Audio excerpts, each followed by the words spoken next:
before we get rolling with this week's video, I do believe we have a secret giveaway winner to announce. So some of you guys, if you're paying attention, you may have seen this show up at some point during the video last week. All you had to do is go to that web address, fill out a form, and you'd be entered to win the prize, which was a copy of my favorite hat. And so from Glacier National Park, I ordered in a couple more of them, and basically gonna give one away as a prize. So the winner, and I apologize in advance for massacring your name, but I will do my best.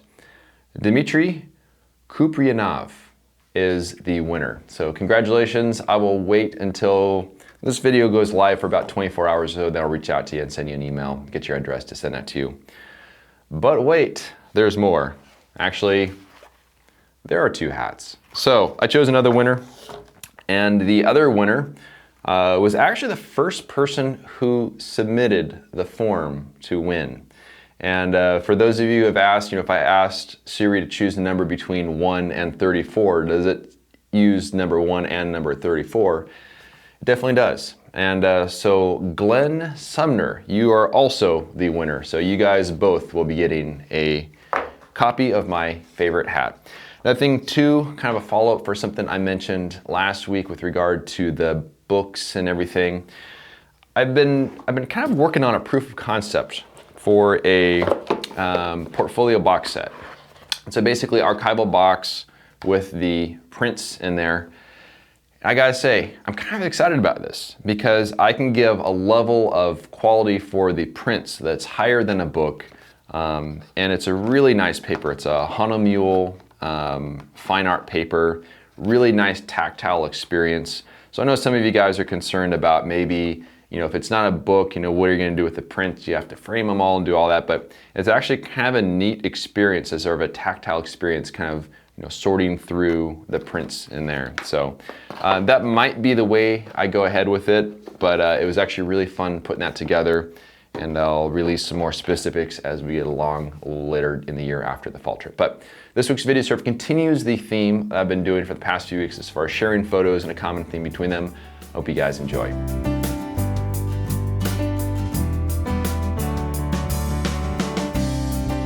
What is going on, everyone? So in this week's video, I'm going to continue the theme as far as talking about a couple photos that have something in common, and sort of talk about why it is I think that they have that in common, sort of common threads, talk about composition, some of the decision making that went into it as well.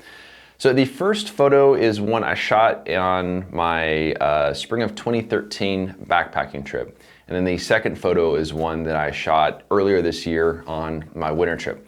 And the theme that these two photos have in common is they both give me an incredibly calm feeling when I look at them. And I think that is an important thing because that's also the feeling that I had as I was standing there and kind of experiencing those scenes. And to me, one of my goals with photography is to try to capture the feeling of being there. And because of the limitations of the equipment that I use, I'm basically limited to shooting when conditions are very calm. And so it's nice when that sort of calmness and that sort of peaceful feeling kind of comes through in the photo, because that's really what I was trying to capture when I was out there in the field. So the first photo, taken on a backpacking trip to Neon Canyon, which is in southern Utah. This was during the spring of 2013. And the trip before going on this one, my last previous backpacking trip, yeah, it was kind of it wasn't fun. It was a lot of weight lugging around. This was now my second backpacking trip, so I was kind of getting feeling for how I should be prepared for everything, what I should bring and all that. And I learned a lot of lessons the first time, so the second time around was definitely way easier. But in Neon Canyon, it's a short canyon. It's about a mile long or so. And the end of the canyon is the area that people usually go to because it's the most dominant thing in the canyon. It has a formation called Golden Cathedral, which I photographed in later years, but I didn't take any pictures of it on my first trip there because I didn't want to go there and just photograph the icon at the end of the canyon. I wanted to work a little harder to find some of those subjects that really kind of captured the feeling of being there. And actually, this was a good thing because the two photos I had from that particular canyon that year are ones that are still some of my favorites I've taken in the past few years or so. But this particular area, It's this nice long corridor, and then the canyon kind of zigs to the left and then zags back to the right. So it's kind of like the Z-shaped sort of stuff back through there. But it had this really nice area with these really lush green trees on the right side, this beautiful canyon wall in the background with the desert varnish, this nice kind of quiet wash that kind of worked its way through the scene. And one of the things that's important when working with reflected light is that usually you do best if the reflected light's kind of a little bit more in the background, because the eye is attracted to the brighter areas and kind of it visually leads you through the scene. And as I was kind of covering a lot of ground on that trip and going up and down this canyon to see it during different times of the day, I found that kind of in the late afternoon, this particular area had this really beautiful, nice, warm, reflected light. And it lasted for quite a while, which was good, just so long as the wind was calm, the leaves weren't moving, so I didn't have like blurry leaves on the trees. But I found the composition, and then the next day I decided to go back and try to capture that. But I had to wait for many, many hours until the light was going to be just the way I wanted it to be. So I had tons of time to consider the composition and fiddle with things. And so I'm going to talk you through some of the things on this composition that I was making decisions on. So if you notice, first of all, on the right side of the photo, there are some trees there. And in reality, those trees end just after the photo ends. So I moved the composition over to make it look like those trees kind of keep going on into the imagination onto the right side of the photo, make it feel even more lush in there than it really is. But that way it kind of gives the feeling that they just kind of continue on, which is kind of a fun thing to do. When I positioned the right side of the photo there, the left side I had plenty of seeing that nice dark canyon wall on the left side, which at first to my eyes at the scene, it kind of felt like kind of as a dingy dark wall that wasn't really contributing to the composition. But I've since learned that it's really important to have the walls like that because it helps to kind of guide you through that scene, especially since there is some nice warm reflected light on that back wall with all the nice desert varnish way off in the background. The other thing too is try to figure out how much of the wash in the foreground to include. And I typically almost always wish I included just a little bit more. In this case, I think I did pretty well, but that being said, if I had a little bit more, that would have been okay. When I'm sitting there setting up the composition, to my eyes, I see footprints, I see all kinds of stuff kind of through those washes, and it doesn't really look like a very good visual area to have in the photo, but it's very important to have that because it is a path for your eye to follow. When you look at the composition, the footprints, the muddiness, none of that stuff really comes through in a negative way in the photo. It only just comes through in a very positive way. So including just enough foreground to get a good amount of area just below that big rock kind of in the lower right corner so it doesn't feel kind of chopped off.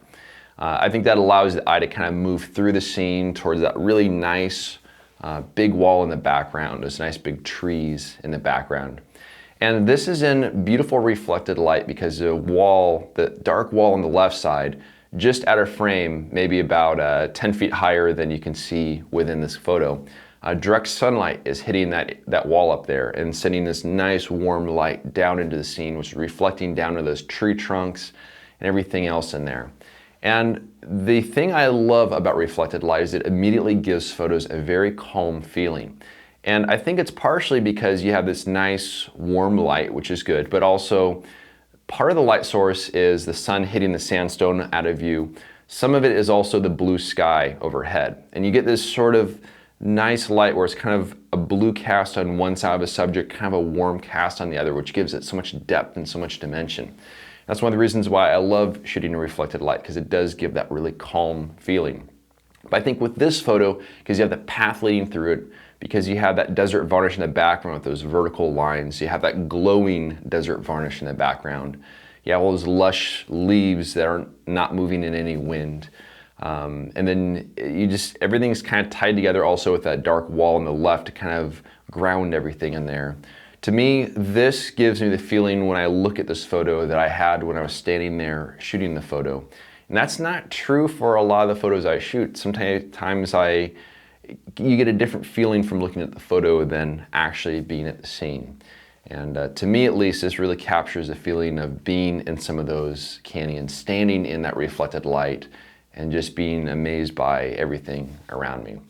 So The second photo is one that I shot earlier this year on my trip to Death Valley and to Zion. And this is after I had already damaged my Ebony camera, so now I'm working with my backup camera. My Forerunner had already been disabled by rodents, and that was fixed and up and running again. So I figured I would treat myself to a trip to Zion just for a change of scenery from everything that had happened in Death Valley.